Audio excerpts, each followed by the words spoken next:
सलाम, नमस्ते, सत श्री अकाल। मैं हूं रजा और आप देख रहे हैं रजाग्राफी। बहुत बड़ी खबर बहुत ही कम जुमलों में आपको बताने वाला हूं। आपसे गुजारिश है कि रिपोर्ट को पूरा देखिएगा। अगर आपने अभी तक हमारे चैनल को सब्सक्राइब नहीं किया है तो सब्सक्राइब कर लीजिए, क्योंकि इस चैनल पर, हमारे चैनल पे सिर्फ और सिर्फ वही खबर दिखाई जाती है जो गोदी मीडिया आपको नहीं दिखाता है, और सिर्फ वही खबर मैं रिपोर्ट करता हूं जो खबर आपके लिए बेहद ज़रूरी है, वो भी कम वक्त में।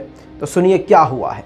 आपको याद होगा कि अब तुर्की अफगानिस्तान और तालिबान के बीच में समझौता करवाने के लिए आ गया था, और तुर्की ने कहा था कि मैं राज़ी हूँ। तुर्की ने कहा था, एर्दोगान ने कहा था कि हम राज़ी हैं हर हाल में अफगानिस्तान और तालिबान के बीच में मामला निमटवाने के लिए, लेकिन शर्त यह है कि हम अपने मुल्क के अंदर ये मीटिंग रखेंगे। इसकी तारीख 24 अप्रैल रखी गई थी। जी हाँ, यहाँ पर आपको एक बात बताना ज़रूरी है, तुर्की के साथ अमेरिका भी इस डील में शामिल है। जी हाँ, यानी इस डील को फोर्स करने के लिए, इस डील को पूरी तरह से कंप्लीट करने के लिए अमेरिका भी बेचैन था। अमेरिका की भी इसमें कोशिशें हैं।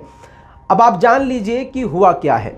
24 अप्रैल को ये मीटिंग निर्धारित थी, फिक्स थी, ये जो आने वाली 24 अप्रैल है। अब तालिबान ने इस मीटिंग में शामिल होने से मना कर दिया है।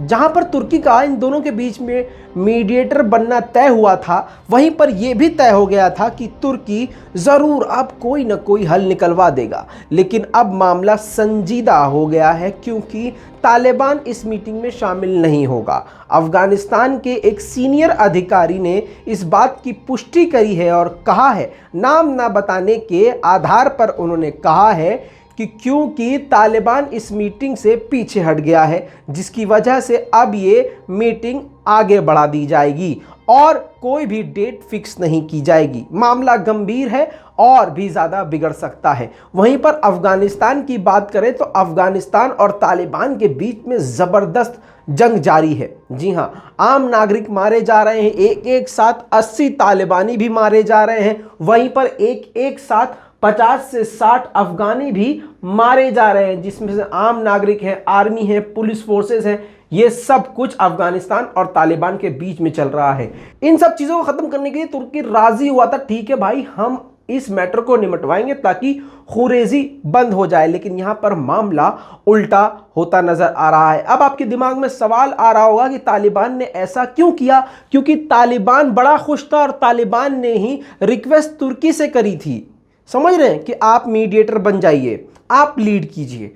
अब मामला जो हमने इंक्वायरी करी है, जो डिटेल निकाली है, उसमें यह बात सामने आई है दोस्तों कि अमेरिका से तालिबान की जो डील पहले हुई थी उसमें यह था कि 11 सितंबर से पहले जितने भी दूसरे मुल्क के आर्मी वहां पर मौजूद है, साथ में अमेरिका की आर्मी अफगानिस्तान में मौजूद है, उन सभी फौज को हटा दिया जाएगा 11 सितंबर से पहले। लेकिन बाइडेन के आड़े टेढ़े बयान से तालिबान को यह बात समझ में आ गई है और उनको शक हो गया है कि जो विदेशी फौजी हैं, जो दूसरे मुल्क के फौज वहां पर अफगानिस्तान में तैनात किए हुए हैं, वो हो सकता है इस डील के बावजूद पीछे ना लिए जाएं और आर्मी को बाहर ना निकाला जाए।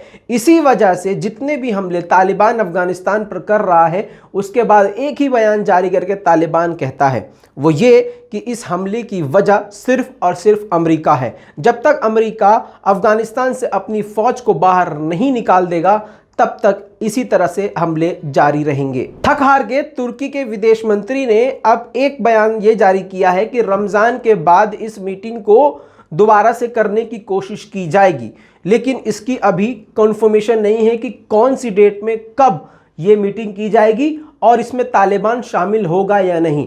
स्थिति बहुत ज़्यादा ख़राब है और भी ज़्यादा मामला ख़राब हो सकता है। दोस्तों, इस पूरी रिपोर्ट पर आपका क्या कहना है, आपकी क्या राय है, नीचे कमेंट ज़रूर कीजिएगा। इस लाल बटन को दबा के चैनल को सब्सक्राइब ज़रूर कीजिए ताकि दुनिया की बड़ी बड़ी खबरें आसान ज़बान में आप तक पहुँचती रहें। जय हिंद।